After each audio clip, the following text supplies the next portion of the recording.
everyone, and thank you for joining us for another Heart for PCOS interview. I am so excited to be able to sit down again today with the incredibly knowledgeable and always delightful Felice Ramallo from Allara Health. Hello, Felice. Welcome. Hi, thank you for having me. Absolutely. So, Felice Ramallo is a Rochester, New York based registered dietitian, nutritionist, and lead dietitian at Allara Health.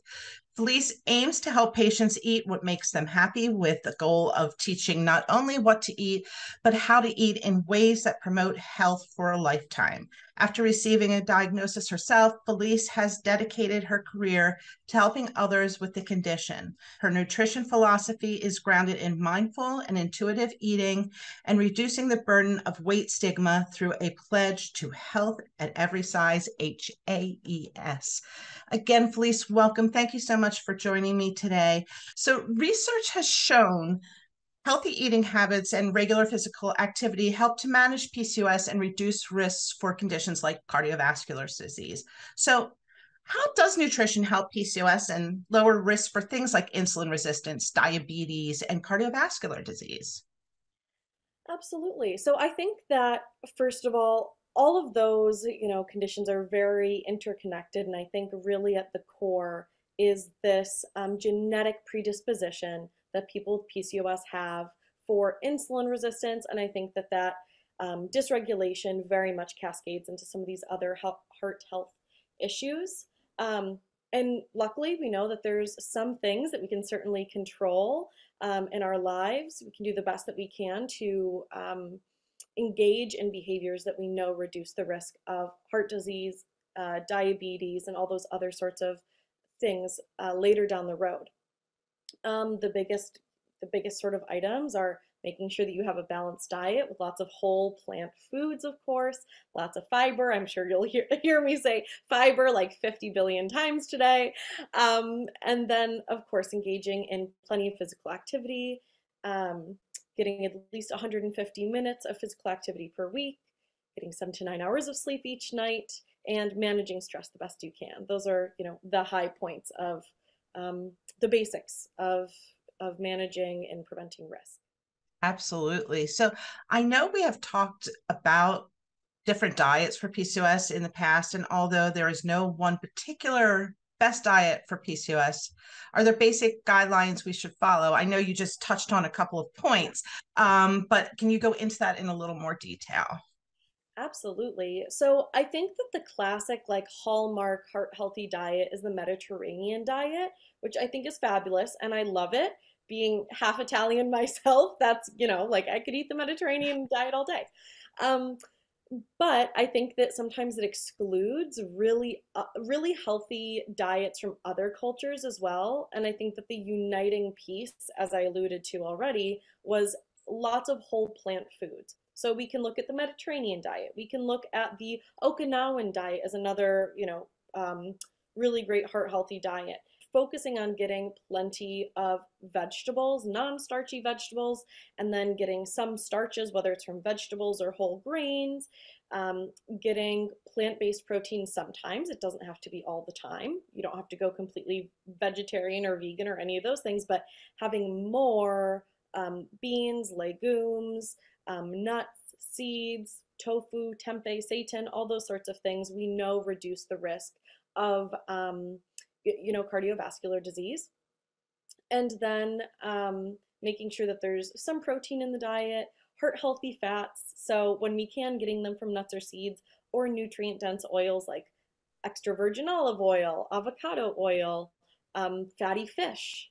Those are all, great opportunities for health there. And then fruits, we can't forget fruits. Those are full of antioxidants, which fight off all different types of inflammation that happen in our bodies.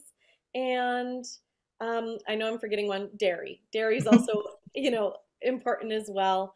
I know that there's some mixed messaging about whether or not the cholesterol in dairy is concerning, and we can talk a little bit about that later, but I would say prioritizing getting some source of dairy or dairy alternatives is great. And we do know that full fat dairy does reduce the risk of insulin resistance. And so that can also have a cascade effect in terms of reducing risk of heart disease. Oh, yeah. And I definitely do want to talk about that because there has been a lot of controversy in the PCOS community Absolutely. surrounding dairy. But before we get to that, there's another thing that I want to talk about that, I think for a lot of people, it's hard to figure out food because we want the convenience of foods that are more like processed and fast and easy to make. But we're learning more and more that patients with PCOS should think about adding as much fresh food as possible and minimizing that processed food in their diet. Can you talk a little bit more about this concept and why it can make a difference for someone with PCOS? Absolutely. And I think that this issue in particular has so many facets. We have to consider accessibility. We have to consider time restrictions that people have on cooking and eating. We have to think about lifestyle and travel, if somebody travels for work. Lots of different things play into when and how processed foods are necessary in somebody's diet. And I think that this isn't a black and white thing. When we talk about the increased risk of heart disease um, from eating more processed foods, we're thinking specifically about foods that have been highly processed, like what was once a whole grain is now processed down into a really starchy, easily digestible, hyper palatable snack food. Or we're talking about the added sodium or the extra added fat or the excessive amounts of added sugars that go into a lot of like restaurant foods or commercially prepared foods. And I think that there's a time and place to certainly include those foods. Like I mentioned, accessibility, I mentioned time, but I think cost is a factor here as well. Not everybody can afford, the convenience foods out of the Whole Foods hot bar. Yeah. Or for me, it's like Wegmans. I live in the founding town of Wegmans. So if you're in the Northeast, you know what I'm talking about. Guilty, yes. Yep. So you know, there's some foods that are definitely available that are convenience foods that I think are healthy and balanced, and there's ways to make them balanced. And we know based on like the nutrition facts that certain restaurants or grocery stores publish that they aren't excessive in added sugars, they aren't excessive in added fats. Um, but the rule of thumb is when you can cook at home, please, try to cook at home. Make it easy on yourself. Buy some convenience items like pre-marinated fill in the blank or a salad kit or pre-cut veggies, whatever you can do to skip some steps. If you can afford it, that's where I recommend definitely adding in convenience type items. Also, even looking in the frozen section and seeing what frozen veggies are available. Those are often prepped and cut and sometimes even in a delicious sauce or olive oil already or something like that. So there's lots of options there. And then when you're going to eat out and it's just unavoidable, I would say focus on getting an entree that has some sort of starch and some sort of protein. You'll be able to find that just about everywhere. And then start with a salad or ask for a side salad or a side veggie or a side whatever that's a source of fiber, a side of brown rice, side of veggies, a side of whatever you can, just that you're getting some sort of balance along the PCOS plate sort of guidelines.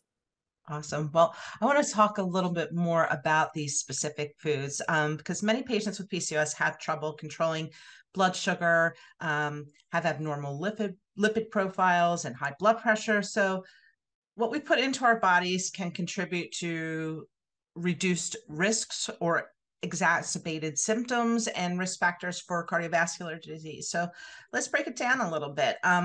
One thing that we talked about were fats, and not all fats are equal. There are hydrogenated and trans fats, which can be bad and increase risks.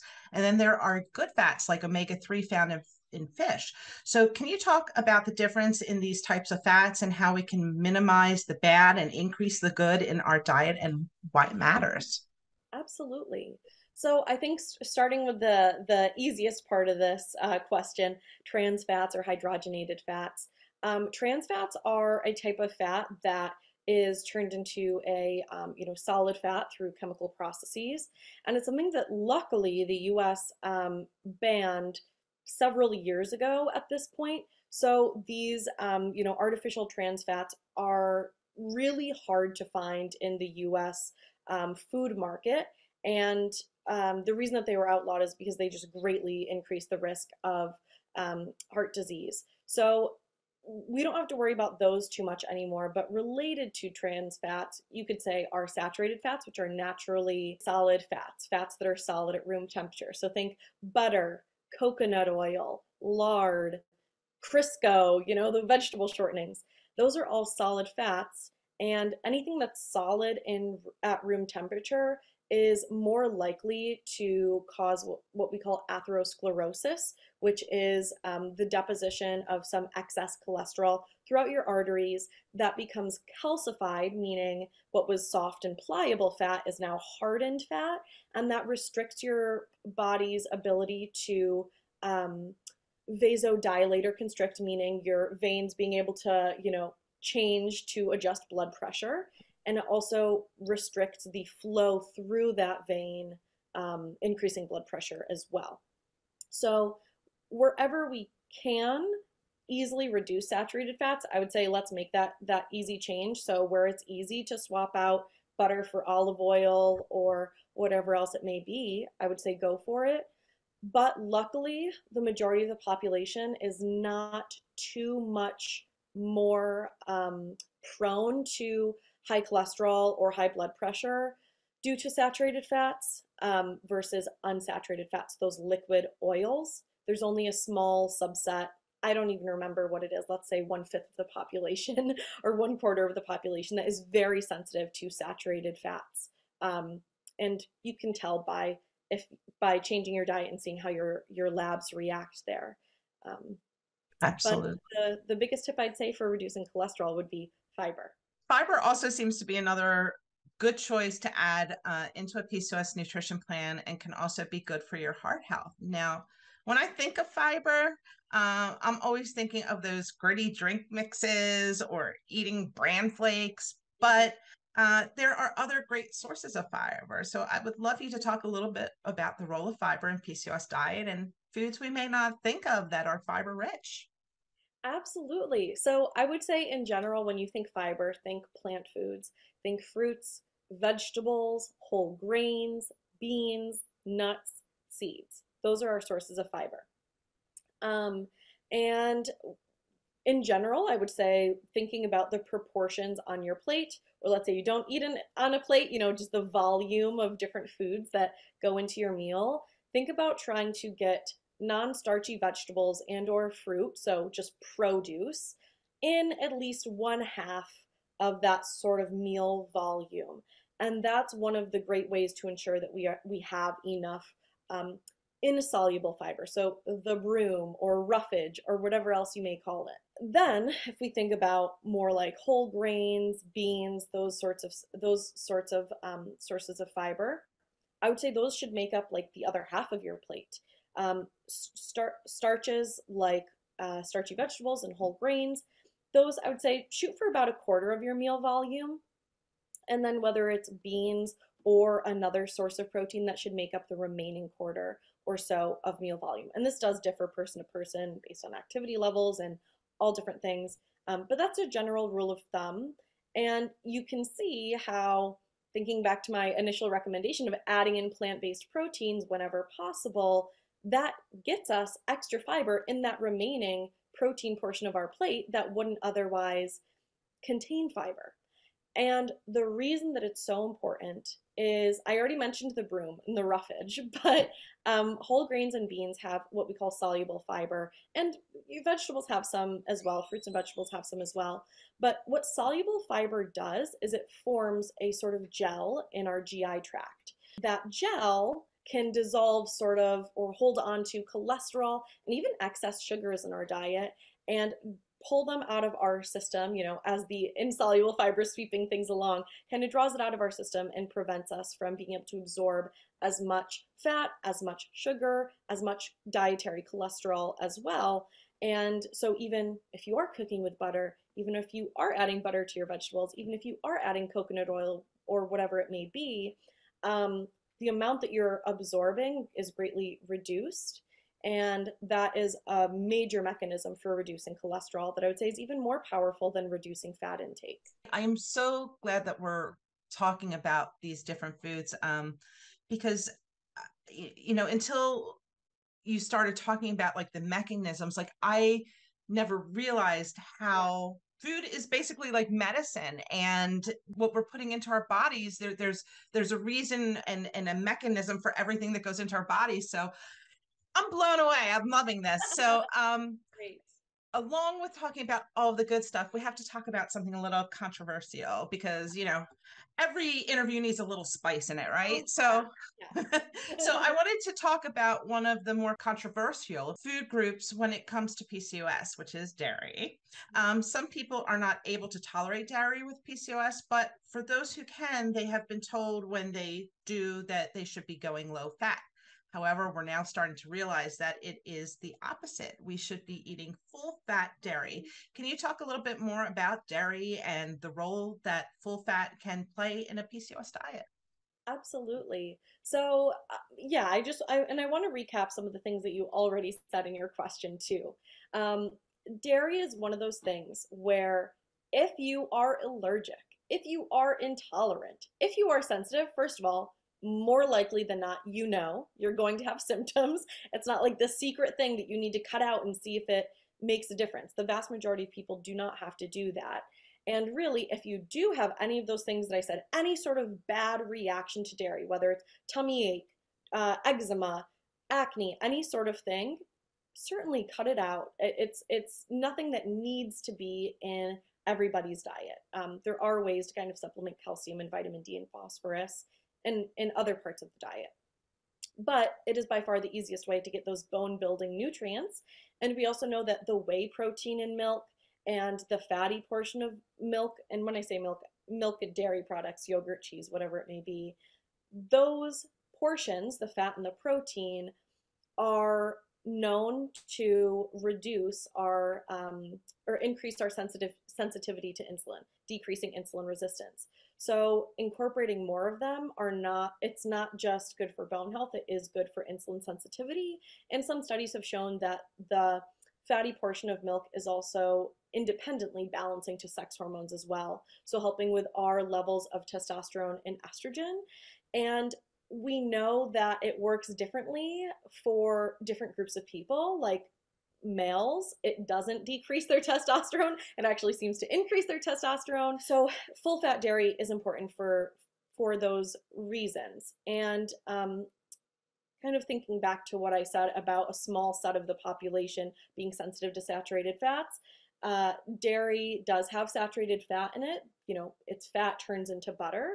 And if you have that sensitivity to dietary sources of cholesterol, so animal foods or saturated fats, then you can try taking them out of your diet, see if that reduces your cholesterol numbers, and that's a good way of determining whether or not you're somebody who's sensitive. Love it. Perfect. Like I said, I have a whole different outlook on food today after talking to you. So, one of the largest contributing factors to metabolic syndrome in PCOS patients, which are the main risk factors for cardiovascular disease, are insulin resistance. Our bodies can make insulin, but can't use it effectively, increasing risk for diabetes and cardiovascular disease. So, how can nutrition play a role in helping lower insulin, blood sugar, and improving our heart health profile? Absolutely. I think metabolic syndrome is a really, great umbrella here for all of the interconnected chronic diseases and risks that people with PCOS experience. And just to break that down a little bit, metabolic syndrome is a generalized set of criteria, kind of like PCOS, where if you have, you know, a few of these risk factors, you qualify as having metabolic syndrome. So for women, that would be a waist circumference of greater than about 35 inches. It could be, um, insulin resistance. It could be elevated cholesterol. It could be high blood pressure. So there's a mixture of things. And because there's a mixture of things, it's not just tied to body size, but having an increased body size, I would say, can be like a symptom of metabolic syndrome, another sign, but not necessarily always an indicator. So that's very important to keep in mind, that association that does exist there. Um, so because they're all interconnected, if you can break one part of the cycle, typically you're breaking another part of the cycle. So if you know that a major issue for you is insulin resistance, improving that will likely improve your cholesterol. And to simplify it, the mechanism is as there's more sugar circulating through your body, more of that sugar turns to fat, and that fat circulates through your body, and that is what we call cholesterol. So a lot of times we're starting with insulin resistance. And whether or not we're treating insulin resistance first or cholesterol first, it might look fairly similar. It would probably be by increasing the amount of fiber. Increasing the fiber reduces the glycemic load, or the amount that your blood sugar increases after a meal or snack. And as we just talked about, it also reduces the amount of cholesterol that your body is able to absorb. So fiber is absolutely huge. And then generally just having that whole food plant-based diet is great. It's going to be full of antioxidants and rich in those types of carbohydrates that our body really enjoys and works well off of.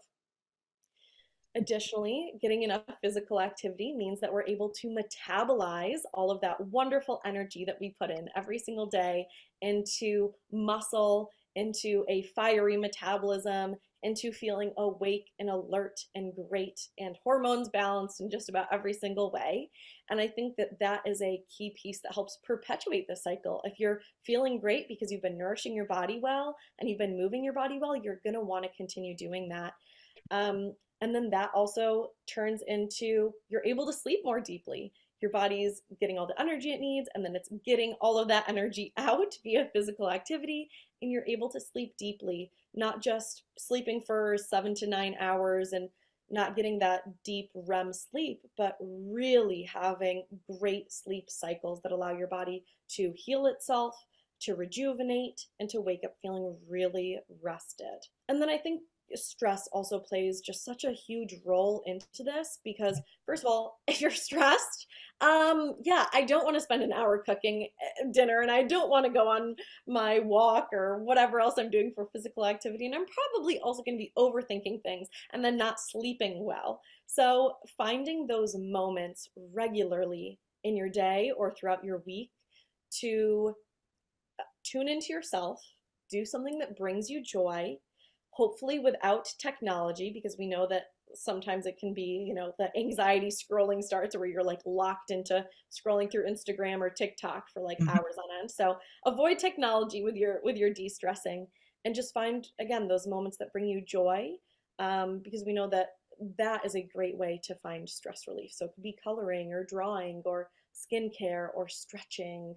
For everybody, it looks a little bit different. And talking to your therapist, whatever it is that helps you feel more calm and more centered, work it in. Find a way to build it into your routine. Yeah, I absolutely love everything that you just said, because I think one of the most important parts of incorporating nutrition and figuring out a care plan is sustainability. And that starts with finding things that work for you, not feeding into the social media that I'm doing this and this works for me, and thinking that it's going to just work for you, because everyone's an individual. So we all got to kind of get ideas from each other, but do our own thing. So that's really, really important. So I have one more big question for you. Okay.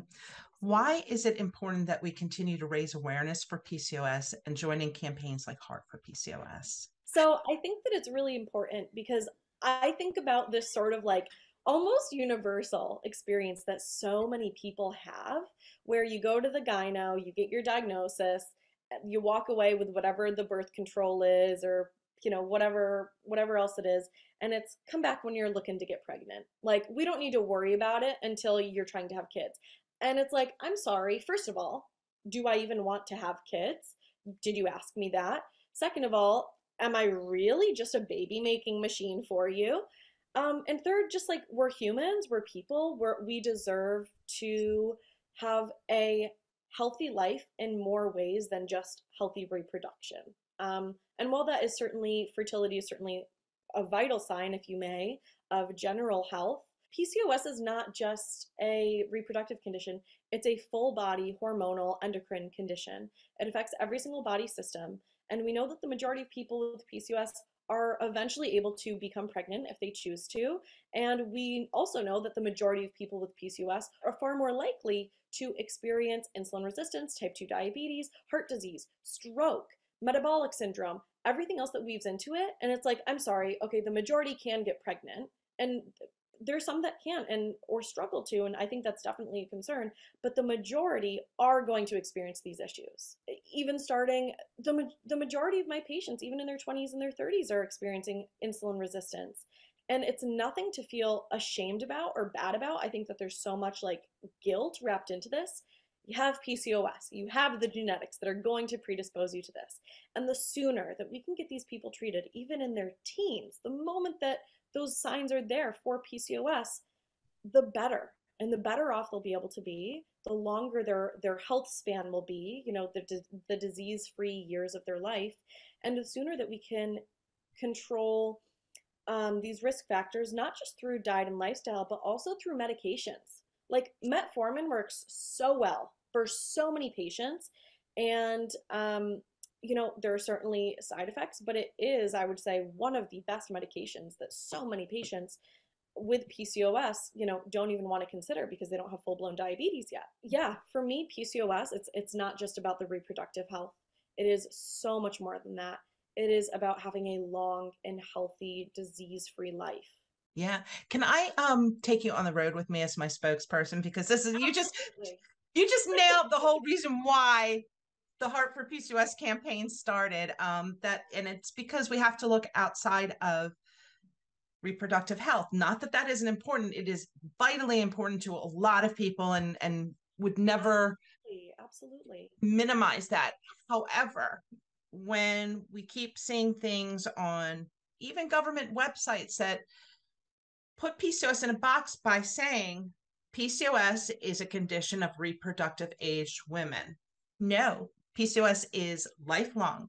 PCOS can get messy. PCOS can cause complications like cardiovascular disease. And we really need to start changing perceptions and focusing on the serious nature of this condition.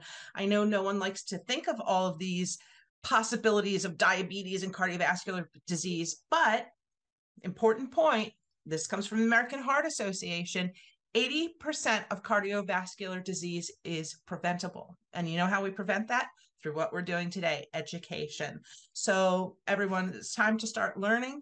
It's time to start empowering ourselves. And it's time to start speaking up and demanding more information, more attention to this condition, and holding our providers and government and everyone else accountable. I have a big voice, but I could use a few more. So always would love people to join in on this campaign. So Felice, thank you so much for joining me today and just, gosh, giving us so much to think about. How can people contact you on social media or website or book an appointment with you? Absolutely. So you can find me personally at Flavors of Felice. That's my handle on every social media site. I also have a website, flavorsoffelice.com. But to work with me, you can sign up through Allara Health, allarahealth.com. You can also find us on social media at Allara, Allara. And we have a wonderful team of dietitians and doctors in coordinated collaborative care programs where you're working with both of us to treat whether it's these heart disease risks or fertility, whatever your PCOS concerns are. We are, I'd probably say, the experts. We are the experts.